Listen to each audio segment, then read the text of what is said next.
హరే కృష్ణ. హరే కృష్ణ ప్రభు. అందరికీ కూడా మన తెలుగు గీత కార్యక్రమానికి స్వాగతం అండి. సో హరే కార్యక్రమం కృష్ణ మొదలు ప్రభు. జై పెట్టుకునే ముందు శ్రీరామ. ప్రార్థనలు చేద్దాము.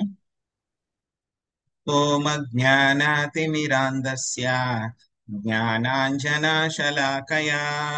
చక్షురున్మిళితం येन తస్మై శ్రీ గురవే నమః. నమో ఓం విష్ణుపాదాయ కృష్ణప్రష్టాయ భూతలే శ్రీమతే భక్తి వేదాంత స్వామినితి నామినే. నమస్తే సరస్వతే దేవే గౌరవాణి ప్రచారిణే నిర్విశేష శూన్యవాది పాశ్చాత్య దేశతారిణే. జయ శ్రీ కృష్ణ చైతన్య ప్రభు నిత్యానంద శ్రీ అద్వైత గదాధర శ్రీవాసాది గౌర భక్త వృందా. హరే కృష్ణ హరే కృష్ణ కృష్ణ కృష్ణ హరే హరే హరే రామ హరే రామ రామ రామ హరే హరే.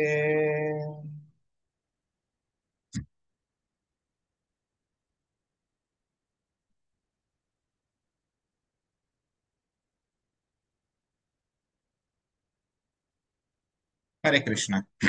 సో మనం థీమ్ వైజ్ భగవద్గీతలో మనస్సు మరియు ఇంద్రియాలని ఎందుకు మనము నియంత్రించుకోవాలి అనేటువంటి విషయం గురించి మనము చర్చించుకుంటున్నాం. సో నిన్నటి శ్లోకంలో మనము ఆ 6వ అధ్యాయం 36వ శ్లోకం గురించి చర్చించుకున్నాం. సో ఈ యొక్క మనస్సుని కనుక నియంత్రించుకోకపోతే కనుక మనకి ఆత్మ సాక్షాత్కారం అనేటువంటిది లభించే అవకాశమే లేదు అనేటువంటి విషయం గురించి మనం నిన్న చర్చించుకున్నాం అన్నమాట. సో ఈ రోజు మనం ఏం చర్చించుకోబోతున్నాము అని అంటే కనుక మనస్సుని ఇంద్రియాలని కూడా మనము నియంత్రించుకోవడమే కాదు, వాటిని మనము సరైనటువంటి దిశలో మనము వాటిని మళ్ళించాలి. మళ్ళించకపోతే ఏమవుతుంది అనేటువంటి విషయాలు మనం ఈ రోజు తెలుసుకోవడానికి ప్రయత్నిద్దాము. ఈ రోజు మనము 8వ అధ్యాయము 5వ శ్లోకము నేర్చుకోవడానికి ప్రయత్నిద్దాము. అంతకాలే చ మామేవా స్మరణ్ముక్త్వా కలేవరం యప్రయాతి సముద్భావం యాతి నాస్త్యత్ర సంశయా. అంతకాలే చ మామేవా స్మరణ్ముక్త్వా కలేవరం యప్రయాతి సముద్భావం యాతి నాస్త్యత్ర సంశయః.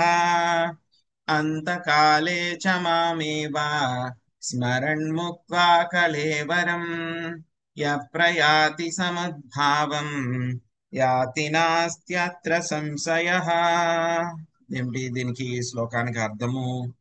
అంత్యకాలమున కూడా నన్నే స్మరించుచు దేహత్యాగము చేసేడివాడు తక్షణమే వెంటనే నన్ను పొందుతున్నాడు. ఈ విషయమున ఎట్టి సందేహము లేదు. చూడండి, మళ్ళీ స్వామి ఏం చెప్తున్నారు ఇక్కడ. శ్రీకృష్ణ భగవానుడు ఎటువంటి సందేహము లేదు, అనుమానం లేదు, ఇందులోనూ ఖచ్చితంగా జరిగి తీరుతుంది. ఏంటది, ఏం జరిగి తీరుతుందని చెప్తున్నారు?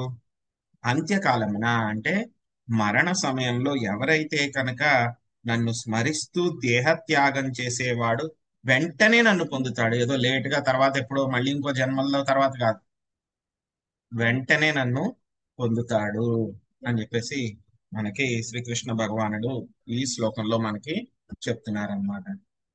సో మరి స్వామిని మనం తలుచుకోవాలి, ఆయన మనము చివరి సమయంలో తలుచుకోవాలి, మరణ సమయంలో తలుచుకోవాలి అని అంటే కనుక అది అందరికీ పాసిబుల్ అవుతుందా? అందరికీ కుదరదు. అది అందరికీ కుదరదు. ఫస్ట్ ఆఫ్ ఆల్ మనకి మరణం ఎప్పుడు వస్తుందో మనకు తెలియదు. మనము ముందే మనకు తెలిసిపోతుంది అనుకోండి, రేపు ఫలానా టైంకి ఒక 10 గంటలకో, లేకపోతే కనుక వచ్చే ఆదివారమో, లేకపోతే వచ్చే ఫలానా సమయంలోనో, వచ్చే నెలలోనో, వచ్చే సంవత్సరంలోనో మనకి మరణం వస్తుంది అని చెప్పి తెలిసిపోయింది అనుకోండి. మనకి ఏం చేస్తాం? మనం ముందే ప్రిపేర్ అయిపోతాం. ఓ ఫలానా టైంకి అలా జరుగుతుంది కదా, సో శ్రీకృష్ణ భగవానుడు ఇక్కడ చెప్పారు కదా, ఆయన గుర్తు చేసుకోవాలని చెప్పి కరెక్ట్ గా ప్లాన్ చేసుకుని ఆ టైంలో మనం చేసుకోవడానికి ప్రయత్నిస్తాం. కానీ అక్కడ వచ్చిన చిక్కుముడి ఏంటంటే కనుక మనకు తెలియదు ఎప్పుడు వస్తుందో. మనకి ఎప్పుడు వస్తుందో తెలియదు. క్లాస్ లో మనకి పిల్లలకి ఒక్కొక్కసారి సర్ప్రైజ్ టెస్టులు పెడతారు.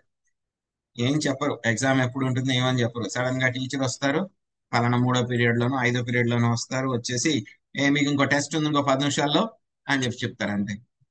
అప్పుడు ఆ పుస్తకం ప్రిపేర్ అవడానికి కానీ చదువుకోవడానికి కానీ ఏమీ టైం ఉండదు. డైరెక్ట్ గా అప్పటిదాకా ఎంత అయితే కనుక చదువుకున్నారో అంత గుర్తున్నది డైరెక్ట్ గా రాసేయడమే. అలాగే మనకు కూడా ఏంటంటే కనుక ఈ యొక్క మరణ సమయము అనేటువంటిది ఏమిటి, మనకి చివరి పరీక్ష, లాస్ట్ టెస్ట్ అన్నమాట. ఒకవేళ ఆ టెస్ట్ లో పాస్ అయిపోతే అయిపోయింది, వైకుంఠం. ఫెయిల్ అయిపోయామా, మళ్ళీ పుట్టాల్సిందే, ఇంకో జన్మ తీసుకోవాల్సింది. ఇదేంటంటే కనుక మనకి ఫైనల్ ఎగ్జామ్ అన్నమాట.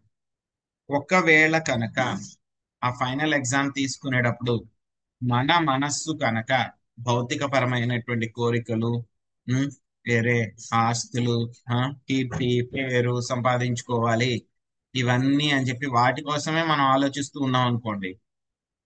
అంటే మనం రోజు ప్రతినిత్యము కూడా మనము వీటి గురించి ఆలోచిస్తూ ఉన్నాం అనుకోండి, సడన్ గా ఏమవుతుంది, డెత్ వచ్చింది అనుకోండి, మనం వాటి గురించి ఆలోచిస్తాం, వెంటనే కృష్ణుడి వైపు మళ్ళించడం కుదరదు. సో కాబట్టి ఏంటంటే కనుక ఎవరి మనస్సు అయితే కనుక పవిత్రీకరించబడిందో, ఎవరి మనస్సు ఇంద్రియాలైతే కనుక కృష్ణుడు గురించి ఆలోచించడానికి, కృష్ణుణ్ణి స్మరించుకోవడానికి, కృష్ణుణ్ణి గుర్తు పెట్టుకోవడానికి ఏవైతే కనుక శిక్షణ, మనస్సుకి శిక్షణ ఇవ్వబడుతుందో వాళ్ళు మాత్రమే ఈ పరీక్షలో పాస్ అవుతారు. పరీక్షలో పాస్ అవడానికి ఒకే ఒక్క క్రైటీరియా, ఏమిటది, మరణ సమయంలో కృష్ణుణ్ణి గుర్తు తెచ్చుకోగలగాలి అంతే. ఎందుకంటే కనుక మనకు తెలుసు మరణ సమయంలో చాలా కష్టంగా ఉంటుంది, చాలా అన్కంఫర్టబుల్ గా ఉంటుంది మనకి. నోరు మాట్లాడలేము, గాలి పీల్చుకోలేము, చెవులు వినబడవు, కళ్ళు కనబడవు, ఏమో ఏమవుతుందో తెలియదు మనకు ఆ సమయంలో. ఒక్కొక్కళ్ళకి ఒక్కొక్కలాగా ఉంటుంది. అటువంటి సమయంలో భగవంతుడి యొక్క నామాన్ని జపించడానికి నాలుగు కూడా పని చేయకపోవచ్చు, గొంతు పని చేయకపోవచ్చు, మనకు తెలియదు. స్వామికి తెలుసు ఇవన్నీ కూడా, అందుకే ఆయన టెస్ట్, ఎలాంటి టెస్ట్ పెట్టారు, ఇలాంటి టెస్ట్ పెట్టలే, నా నామం చెప్పాలి అని చెప్పి టెస్ట్ పెట్టలే. ఏం లేదు, నీకు మనసు లోపల నన్ను జస్ట్ స్మరించుకుంటే చాలు, చనిపోయేటప్పుడు అయిపోయింది, టెస్ట్ పాస్ అని చెప్పి ఆయన మనకి చెప్పారనమాట. ఇదే విషయాన్ని మనకి శ్రీమద్ భాగవతంలో కూడా మనకి చెప్తున్నారనమాట. ఏం చెప్తున్నారు మనకి శ్రీమద్ భాగవతంలో, ఒక నిమిషం.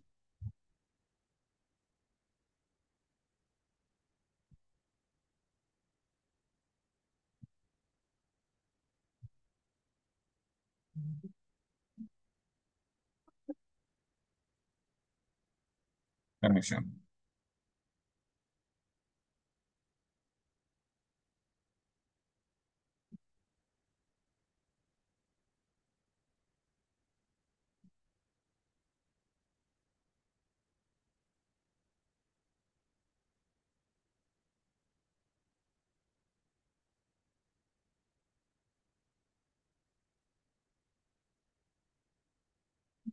సో అంతే నారాయణ స్మృతి, శ్రీమద్ భాగవతంలో కూడా ఏం చెప్తున్నారు, జన్మ లాభ పరాపుంస, ఉమ్, అంతే నారాయణ స్మృతి. ఉమ్, సో ఏం చెప్తున్నారు మనకి, మనం ఎన్ని రకాలైనటువంటి కర్మలు చేసినా, ఉమ్, వర్ణాశ్రమ ధర్మాన్ని మనం చక్కగా పాటించినా, ఏం చేసినా సరే మనకి చిట్ట చివరి సమయంలో కనుక,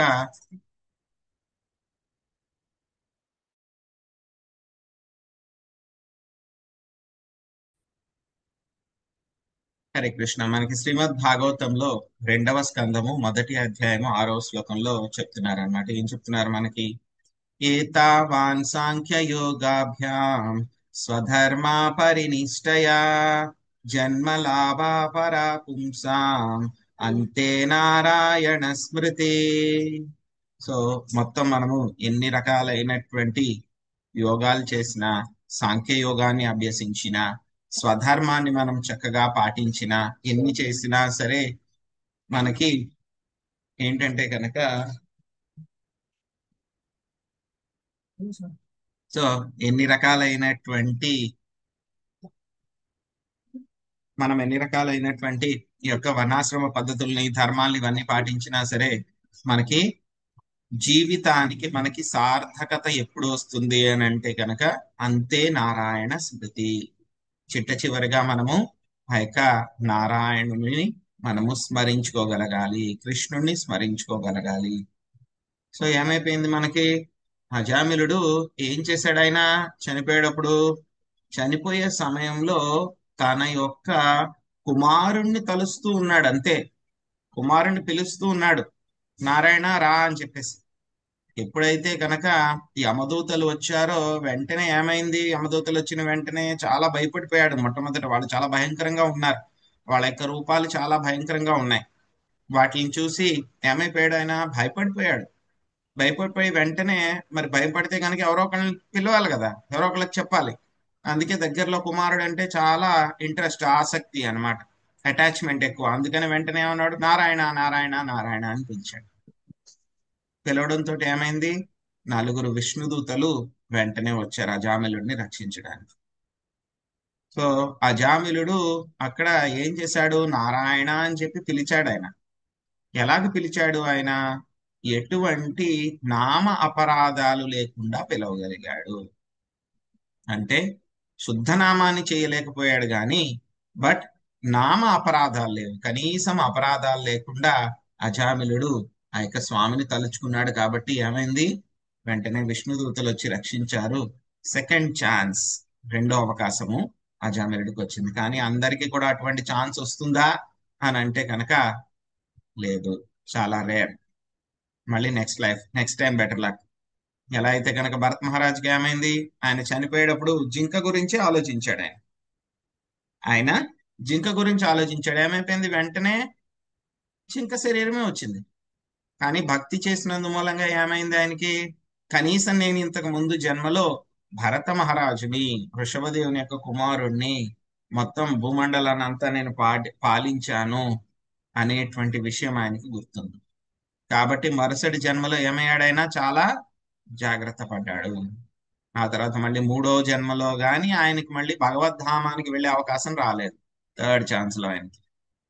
అజామిలుడికి అయితే కనుక అదే జన్మలో సెకండ్ ఛాన్స్ మళ్ళీ దొరికింది. అజామిలుడికి సెకండ్ ఛాన్స్ దొరికింది. మరి ఎలాగా ఇది అని అంటే కనుక అది మన చేతుల్లో ఉండదు, అది మన డొమైన్ కాదు, అది స్వామి యొక్క డొమైన్, ఆయన ఇష్టం.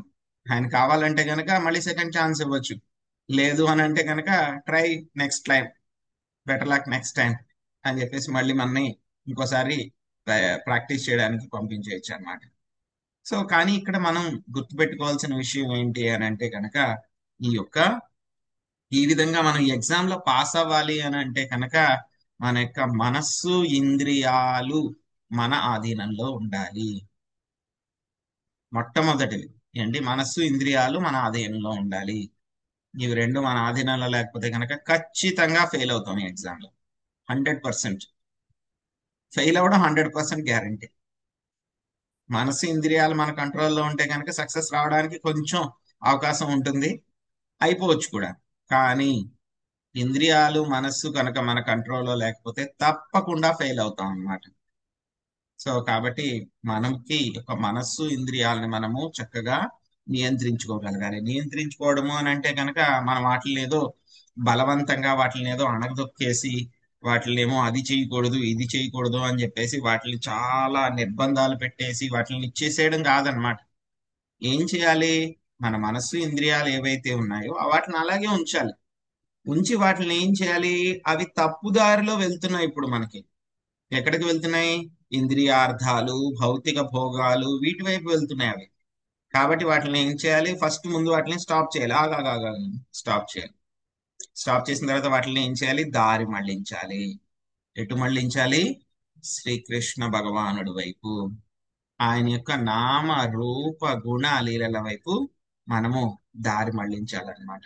సో ఆ విధంగా మళ్ళిస్తే కనుక మనం చెప్పుకున్నాం, మనం 6వ అధ్యాయంలో మనకి ధ్యాన యోగంలో కూడా వస్తుంది అనమాట. ఎవరైతే కనుక మనస్సుని జయించారో వాళ్ళకి మనసే గొప్ప మిత్రుడు. ఎవరైతే కనుక మనస్సును జయించలేదో, మనస్సు యొక్క నియంత్రణలో ఉన్నారో, కొంచెం కూడా నీ మనస్సు నీ చెప్పిన మాట వినట్లేదు, అది చెప్పినట్టల్లా నువ్వు ఆడుతున్నావు అని అంటే కనుక దానికి మించినటువంటి శత్రువు ఇంకెవరూ లేరు. కాబట్టి నియంత్రణ లేని మనస్సు దేనికి దారితీస్తుంది? మనకి వేరే పక్కదారి మళ్లించడానికి, మనల్ని మోహంలో పాడేస్తుంది. ఇంకా ఏం చేస్తుంది? మనల్ని మళ్ళీ మళ్ళీ యొక్క భౌతిక ప్రపంచంలో జన్మ తీసుకునేలాగా చేస్తుంది. సో మనం చాలా సార్లు యొక్క చారియట్ ఎనాలజీ మనం తెలుసుకున్నాం, మనం నేర్చుకున్నాం. ఏముంటుంది? ఆ యొక్క ఇంద్రియాలన్నీ కూడా ఏమిటి? గుర్రాలు. ఆ గుర్రాలని నియంత్రించేటువంటి తాడు ఏమిటి? మనస్సు. ఆ తర్వాత ఆ యొక్క రథాన్ని నడిపేటువంటి వ్యక్తి ఎవరు అని అంటే కనుక బుద్ధి. ఆ రథాల్లో ప్రయాణించేటువంటి వాడు జీవుడు అని చెప్పి తెలుసుకున్నాం. సో ఇక్కడ కనుక ఈ వీటిని కనుక నియంత్రించుకోలేకపోతే, గుర్రాలను నియంత్రించుకోలేకపోతే ఏమవుతుంది? ఒక గుర్రం ఏమో ఇటువైపు వెళ్తుంది, ఒక గుర్రం ఇటువైపు వెళ్తుంది, ఒక గుర్రం ముందుకు వెళ్తుంది, ఒక గుర్రం ఆగిపోతుంది. ఎలా ఉంటుంది మన జీవితం? అస్తవ్యస్తంగా ఉంటుంది అనమాట.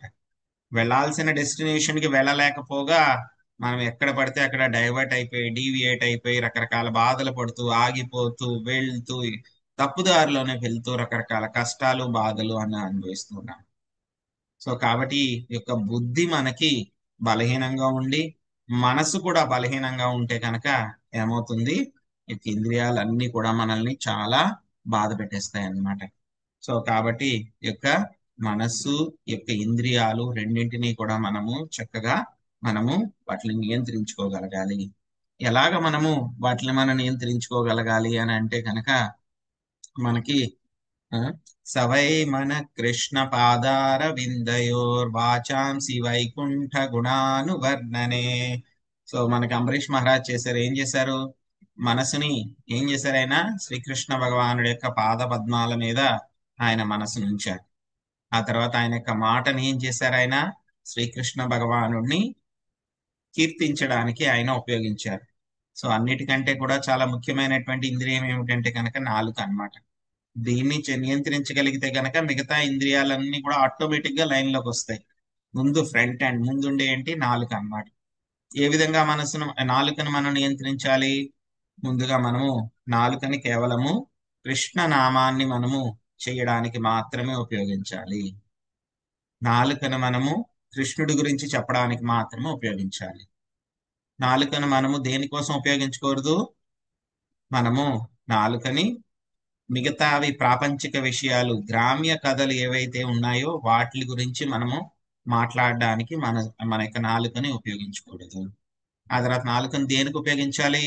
కృష్ణ ప్రసాదాన్ని స్వీకరించడానికి ఉపయోగించాలి. నాలుకని దేనికి ఉపయోగించుకోకూడదు? కృష్ణ ప్రసాదం కానటువంటిది తినడానికి మనం ఉపయోగించుకోకూడదు. అలాగే ఏం చేశారు? ఆయన యొక్క మాటని, గొంతుని దేనికి వాడారు? కృష్ణుణ్ణి కీర్తించడానికి వాడారు.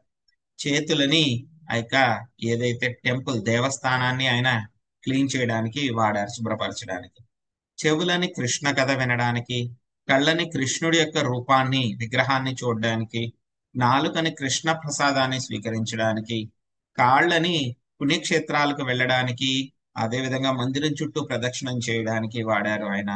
తలని ఏం చేశారు? ఆయన కృష్ణుడి యొక్క పాదాలకి ఆయన నమస్కరించడానికి. ఆయన యొక్క కోరికలన్నీ కూడా దేనికి? కృష్ణుణ్ణి ఏ విధంగా సంతృప్తి పరచాలి అనే విధంగా ఆయన ఉపయోగించడం జరిగింది అనమాట. సో మనకి ఈ విధంగా మన యొక్క మనసును ఉపయోగించాలన్నమాట. శ్రీమద్ భాగవతంలో మనకి కపిల దేవుడు కూడా ఇదే విషయాన్ని మనకి చెప్తున్నారు. శ్రీమద్ భాగవతము 3వ స్కందము 25వ అధ్యాయము 21వ శ్లోకంలో మద్గుణ శృతి మాత్రేన మయి సర్వ గుహాయశే. ఏం చెప్తున్నారైనా? కేవలము నా గురించి, నా యొక్క లక్షణాల గురించి వినడం ద్వారా ఏమవుతుందంట? భక్తుడి యొక్క మనస్సు పూర్తిగా ఆయన మీద కేంద్రీకరించబడుతుంది అన్నమాట. అప్పుడు ఏమవుతుందంట? ఇంద్రియాలని పూర్తిగా నియంత్రించుకోగలుగుతాడు. ఆ విధంగా చేయడం వల్ల ఏమవుతాడు? ఆ యొక్క భక్తియుత సేవలో చక్కగా నియుక్తం అవ్వగలుగుతాడు. భక్తియుత సేవలో ఆ విధంగా నియుక్తుడు అవ్వగలుగుతాడు అనమాట. సో ప్రభుపాదుల వారు మనకి చెప్తున్నారు అన్నమాట. భాష్యంలో ఏం చెప్తున్నారు మనకి? ఏవైతే కనుక పవిత్రత పవిత్రుడు కానటువంటి ఆత్మలు ఎవరైతే, జీవులు ఎవరైతే ఉంటారో వాళ్ళకి కృష్ణుడి యొక్క నామాన్ని చనిపోయే సమయంలో గుర్తు చేసుకోవడానికి కుదరనే కుదరదు. ముందుగా మనకి ఆ స్థాయికి వెళ్ళాలి, ఎగ్జామ్ కి వెళ్ళాలి అని అంటే కనుక మనల్ని మనము పూర్తిగా పవిత్రీకరించుకోవాలన్నమాట. సో పవిత్రీకరించుకోవడం మరి ఎలా జరుగుతుంది? అది మనము శ్రవణం, కీర్తనం, విష్ణు స్మరణం, పాదసేవనం యొక్క నవవిధ భక్తులని మనం పాటించడం ద్వారా, అదే విధంగా స్మరణం గురించి, స్మరణం మనం ప్రాక్టీస్ చేయాలన్నమాట. సో అప్పుడు మనము మనల్ని మనము ప్యూరిఫై చేసుకోగలుగుతాం అన్నమాట. ఒకవేళ కనుక మనం ఈ రకంగా మనకు అభ్యాసం చెయ్యలేదు అని అంటే కనుక ఖచ్చితంగా మనం ఎగ్జామ్ లో ఫెయిల్ అవడం ఏంటి, గ్యారంటీ. ఎగ్జామ్ లో ఫెయిల్ అవడం గ్యారంటీ అన్నమాట. సో అందుకే మనం ఏం చేయాలి? కుదిరినంత వరకు కూడా మనము యొక్క సత్వగుణంలో ఉండడానికి మనం ప్రయత్నించాలి. సత్వగుణంలో ఉంటూ మన మన యొక్క జీవితాన్ని ఏం చేయాలి? కృష్ణుడి యొక్క పాద సేవకి మనం అంకితం చేసుకోవాలి. అంకితం చేసుకుని ఎప్పుడు కూడా కృష్ణుడి గురించే ఆలోచిస్తూ ఉండాలి. ఉం? స్వామి మనకి భగవద్గీతలో కూడా అదే చెప్పారు మనకి. ఉం? అర్జునుడికి ఏం చెప్పారు? ఆయన 7వ శ్లోకంలో అదే చెప్పారు. తస్మాత్ సర్వేషు కాలేషు మామనుస్మర యుధ్య చ మయ్యర్పితమనో భుక్తి మామే వైష్యసి అసంశయః. అర్జునుడికి చెప్తున్నారు అనమాట. అందుచేత అర్జున, నువ్వెప్పుడూ కూడా నా గురించే ఆలోచిస్తూ నీ యొక్క ధర్మం ఏదైతే ఉందో దాన్ని నువ్వు పాటించు. ఆ విధంగా నీ యొక్క మనస్సుని, బుద్ధిని నాకు అర్పిస్తావు కాబట్టి, నీ యొక్క కర్మలు ఆటోమేటిక్ గా నాకు అర్పించబడతాయి కాబట్టి నన్ను నువ్వు తప్పక పొందుతావు. సో అర్జునుడికి ఏం చెప్తున్నారు? మన పనులన్నీ మానేసి కూర్చుని తపస్సు చేయమంటున్నారు, ధ్యానం చేయమంటున్నారా? స్వామి ఏం లేదు. ఏం చేయమంటున్నారు? మా మనుస్మర యుద్ధచ, నన్ను తలుచుకుంటూ నువ్వు యుద్ధం చెయ్యి అని చెప్తున్నారు. మరి స్మరణం అంటే ఏమిటి అని అంటే, మరి దేని గురించి గుర్తు చేసుకోవాలి అంటే కనుక కృష్ణ నామాన్ని గుర్తు చేసుకోవాలి, కృష్ణుడి యొక్క రూపాన్ని గుర్తు చేసుకోవచ్చు, కృష్ణుడి యొక్క లక్షణాలను గుర్తు చేసుకోవచ్చు, ఆయన యొక్క లీలల్ని గుర్తు చేసుకోవచ్చు. ఏమవుతుంది? ఈ విధంగా చేయడం మూలంగా ఏమవుతుంది? మెల్లమెల్లగా ఎప్పుడైతే కనుక కృష్ణుడిని మనం తలుచుకుంటూ ఎక్కడైతే కనుక కృష్ణుడు ఉంటారో అక్కడ ఏమవుతుంది? మాయకి అధికారం ఉండదు. కృష్ణ సూర్య సమ మాయార అంధకార్. సో మాయ ఏమిటి? అంధకారం. కృష్ణుడు సూర్యుడు, ఎక్కడైతే సూర్యుడు ఉన్నాడో అక్కడ మాయకి తావులేదు. ఎక్కడైతే కనుక కృష్ణుడి గురించి తలుచుకుంటున్నామో మనం ఏమవుతుంది? వెంటనే ఆ మాయ, మిగతావి అపవిత్రతలు ఏవైతే ఉన్నాయో అవన్నీ కూడా ఏమైపోతాయి? పారిపోతాయి. పారిపోతాయి. ఎప్పుడైతే గనక మనం భగవంతుడి యొక్క నామాన్ని కొంచెం తీసుకుంటున్న నామాభాసలో ఉన్నాం మనం, అప్పుడైనా సరే ఏమైపోతుంది? మన యొక్క పాపాలన్నీ కూడా ఏమైపోతాయి? పారిపోతాయి. మొత్తం సర్వనాశనం అయిపోతాయి అన్నమాట. సో సో స్మరణానికి ఆచార్య ఎవరు? మనకి ప్రహ్లాద్ మహారాజ్ అన్నమాట. సో మొత్తం స్మరణానికి 5 రకాలైనటువంటి స్మరణాలు ఉన్నాయన్నమాట. స్మృతి, ధారణ, ధ్యాన, అనుస్మృతి, సమాధి. ఈ యొక్క స్మృతి అంటే కనుక మామూలుగా ఎప్పుడో మనం ఏదో పని చేసుకున్నా సడన్ గా కృష్ణుడు గుర్తు రావడం అన్నమాట. ఎక్కడైనా మనం వెళ్తున్నప్పుడు అక్కడ రోడ్డు మీద ఎక్కడైనా మనకి నెమలి పింఛం కనపడింది, లేకపోతే ఒక నెమలి పింఛం ఒక పెయింటింగ్ కనపడింది, ఎక్కడ గోడ మీద ఎవరో వేశారు నెమలి పింఛం. అప్పుడు వెంటనే మనకి ఆ పింఛం కనబడిందో కృష్ణుడు అని చెప్పి కృష్ణుడు గుర్తు రావాలి మనకి. సో ఎవరో అక్కడ ఫ్లూట్ బాగా వాయిస్తున్నారు, ఫ్లూట్ బాగా వాయిస్తుంటే వెంటనే మనకు గుర్తు రావాలి, కృష్ణుడు. ఫ్లూట్ అంటే కృష్ణుడు. ఆవులు కనపడినాయి, ఎక్కడ వెళ్తున్నాం మన రోడ్డు మీద, ఆవులు కనపడుతుంటే కనుక వెంటనే కృష్ణుడు ఆవులు తీసుకుని వెళ్ళేవాడు. ఆయన బృందావనంలో ఉన్నప్పుడు, గోకులంలో ఉన్నప్పుడు ఆవులను రోజు ఆయన తీసుకుని వెళ్ళేవారు, అడవికి వెళ్ళేవారు అని చెప్పి అలా కృష్ణుడు గుర్తు రావాలి. ఇది ఏంటంటే కనుక స్మృతి. రెండవది ధారణ. ధారణ అంటే కనుక మనం ఏం చేయాలి? కృష్ణుడి యొక్క ఏదో ఒక రూపము అంటే కనుక వేరే రకాలు ఏమీ కాదు. ఆయన యొక్క రూపాలు ఏవైతే ఉన్నాయో direct personal expansions, Rama, Nrusimha, Vamana, Narasimha. So ఈ యొక్క రూపాలు అన్నమాట. కృష్ణ, వాసుదేవ, సంకర్షణ, అనిరుద్ధ, ప్రద్యుమ్న, ఉపేంద్ర, శ్రీహరి. ఈ యొక్క రూపాలు ఏదో ఒక రూపం మీద మనము పూర్తిగా మన యొక్క మనస్సుని పూర్తిగా ధ్యానం చేయాలి. ఇంకా ధ్యాన తర్వాత ధారణ తర్వాత స్థాయి ఏమిటి? ధ్యాన అన్నమాట. ఈ యొక్క ధ్యాన అంటే కనుక ఇంకా స్వామి యొక్క నామం మీద గుణాల మీదే మనం పూర్తిగా ఇంకా డీప్ మెడిటేషన్ అన్నమాట. పూర్తిగా దాని మీదే మన యొక్క ఆలోచనలన్నీ కూడా ఉండడం అన్నమాట. సో మనస్సుని స్టార్టింగ్ స్టేజ్ లో కొంచెం కేంద్రీకరించడం ధారణ, తర్వాత ధ్యాన అంటే కనుక బాగా కేంద్రీకరించడం, ఆ తర్వాత ఏమిటి? అనుస్మృతి.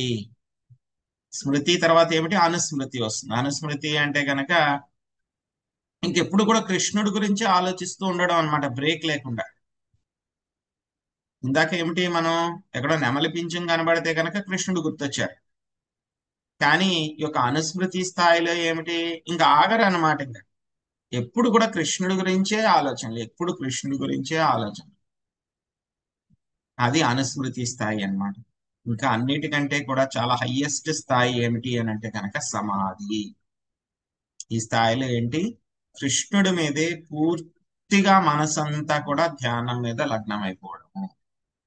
ఇంకేమిటి, ఇంకా బయట ప్రపంచంలో ఏం జరుగుతుంది, బయట పులి వచ్చిందా, వాన వచ్చిందా, ఎండ వచ్చిందా, లేకపోతే కనుక ఎవరైనా అంటున్నారా, ఎవరైనా పిలుస్తున్నారా, ఏమి ఇంకా గుర్తుండవు. పూర్తిగా మొత్తము కృష్ణుడి మీదే మన యొక్క మనసు ధ్యానము అంతా కూడా అబ్జార్బ్ అయిపోవడం అన్నమాట.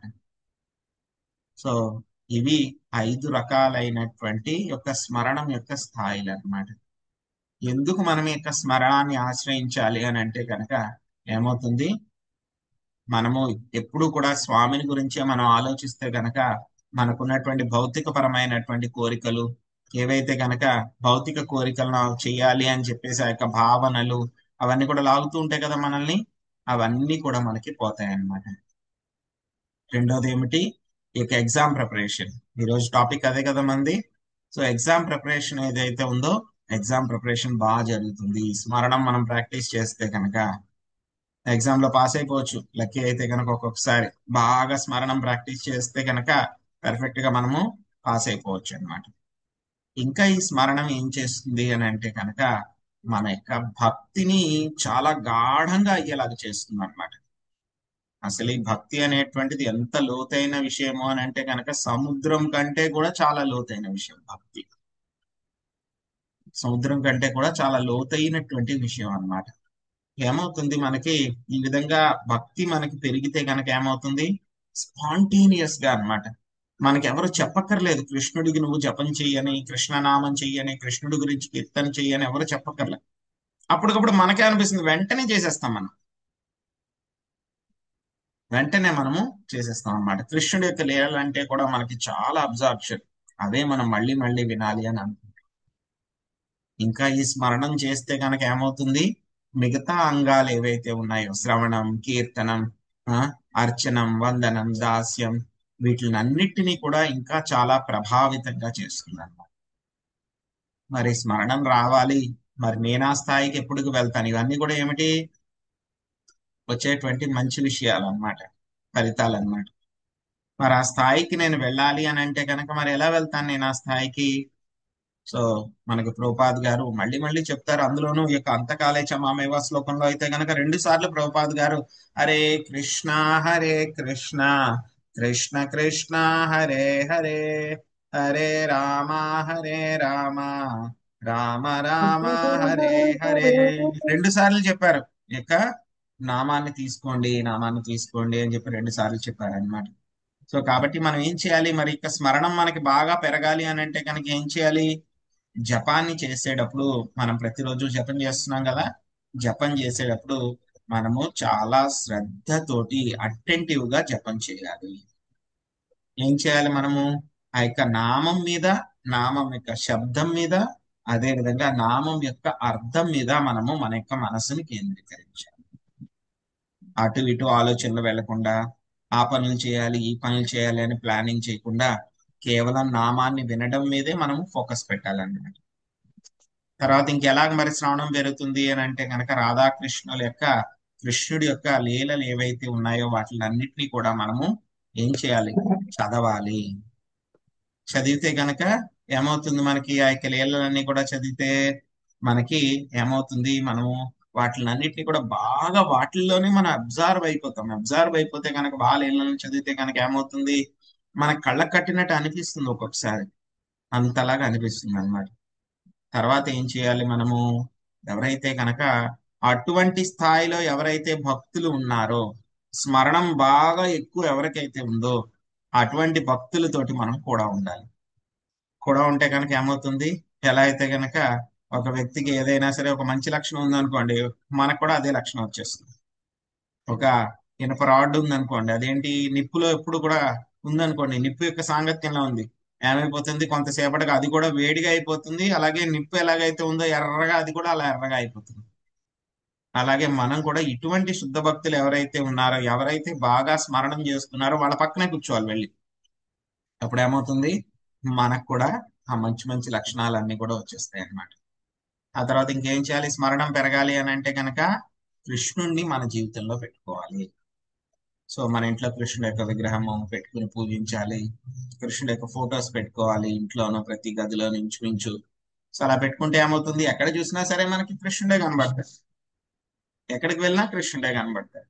సో ఆ విధంగా ఏమవుతుంది, మన యొక్క స్మరణం అనేటువంటిది పెరుగుతుంది అన్నమాట.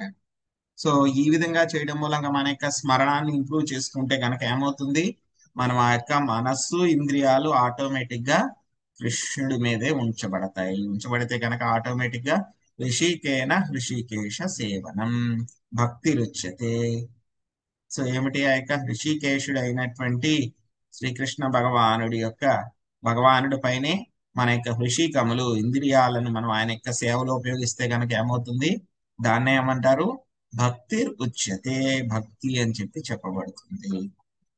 సో కాబట్టి మన యొక్క ప్రయత్నం, మన అందరి యొక్క ప్రయత్నం కూడా ఏమిటి, మన యొక్క ఫైనల్ టెస్ట్ చివరి ఎగ్జామ్ లో మనం పాస్ అవ్వాలి. చివరాఖరి ఎగ్జామ్ లో ఆ పాస్ అవ్వాలి అని అంటే కనుక మనం రోజు ప్రాక్టీస్ చేయాలి.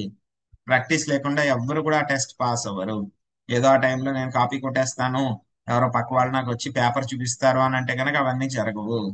కృష్ణుడిని ఎవరు కూడా మోసం చేయలేరు, ఆయనకి మించిన మోసగాడు ఎవరు లేరు. సో ఆయన ఎవరు కూడా మోసం చేయలేరు, ఎవరు కూడా ఆయన్ని మోసం చేయలేరు. సో కాబట్టి మనం ఏం చేయాలి, సిన్సియర్ గా ఎగ్జామ్ పాస్ అవ్వడానికి ప్రయత్నించాలి. కానీ ఎగ్జామ్ ఎప్పుడు వస్తుందో మనకు తెలియదు కాబట్టి ఏం చేయాలి, ఎవరు రెడీ, ఎప్పుడు ఎగ్జామ్ పెట్టినా సరే రాయడానికి రెడీగా ఉండాలి. కాబట్టి ఏం చేయాలి, మనం ఇప్పటి నుంచే సత్వగుణంలో ఉండి మనకి ఇంద్రియాలు మనస్సు నియంత్రించి వాటిని మనం కృష్ణుడి వైపు మళ్ళించగలగాలి. మళ్ళించగలిగితే కనుక మనకి తప్పకుండా గురువు, అదే విధంగా కృష్ణుడి యొక్క కృప వలన, వైష్ణవుల యొక్క కృప వలన, నామం యొక్క కృప వలన మనకి తప్పకుండా ఈ యొక్క ఎగ్జామ్ లో పాస్ అవ్వగలుగుతాం అన్నమాట. హరే కృష్ణ. ఇప్పుడు మీరు చెప్పిన స్మృతి అనుస్మృతి ఈ ఈ పద్ధతిలో ఉంటే మనకి ఖచ్చితంగా ఫైనల్ ఎగ్జామ్ లో మనం పాస్ అవడానికి ఛాన్స్ ఉందంటారు. అవును మాతాజీ. హరే కృష్ణ. చాలా ధన్యవాదాలు ప్రభుజీ. హరే హరే కృష్ణ. కృష్ణ. హరే కృష్ణ. హరే కృష్ణ ప్రభుజీ, ధన్యవాదాలండి, దండవత్ హరే ప్రణామాలు. కృష్ణ. హరే కృష్ణ ప్రభుజీ, ధన్యవాదాలు. హరే